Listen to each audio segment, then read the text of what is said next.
have a seat. Welcome to the Park Church. I'm Jeff. It's great to be back with you after 2 Sundays in Guatemala. Sundays we're traveling back and forth, and I hear the first Sunday gone was a little thin. Who was here on that first Sunday? Okay. There were probably only 4 or 5, so a little thin. But when you take 25% of the church to a foreign country, that thing is bound to happen.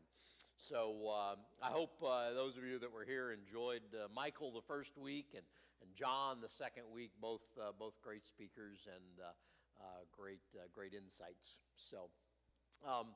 A couple of things administratively. There's prayer cards in the seat backs in front of you. We count it a privilege to pray with you and for you, so feel free to drop those in the offering basket at the end of our worship today.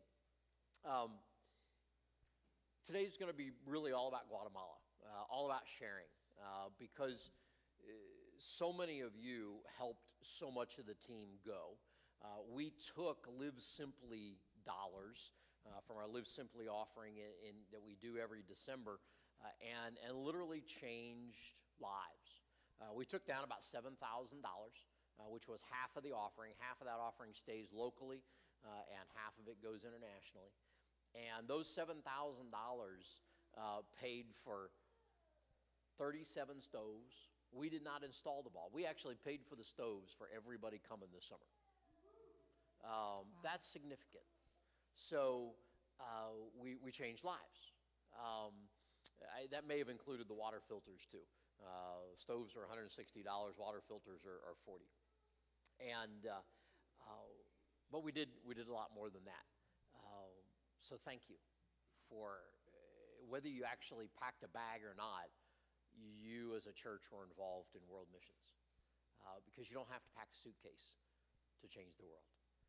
So thank you for helping us do that. Most of the team is here today. Some are off on an anniversary weekend. Some are with family doing some other things, but you're going to hear from a lot of them, little snippets, and see some pictures as well, so we can kind of draw you in a little bit to sharing about what God has done, not only in our lives, but in the lives of people in Guatemala and what he wants to do here with us. Our theme for the week was a scripture out of Isaiah chapter 6.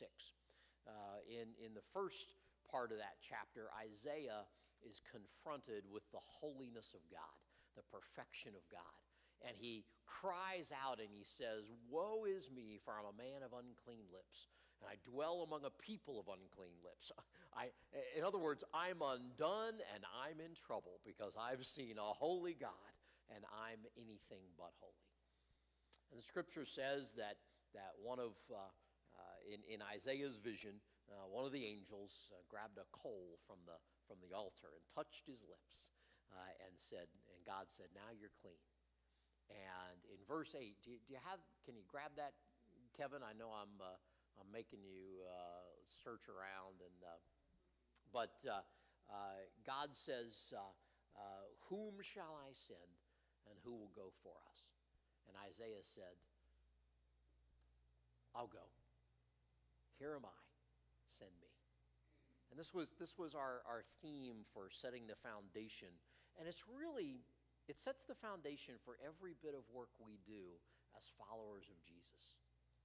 Because God is holy and because we recognize our unholiness, yet God calls us. Therefore we go. Therefore we share. Therefore we serve. Therefore we do. Because God is holy and he makes us holy. We're going to share a little bit more as well, but let's stand, greet some people around you, and let's sing a little bit.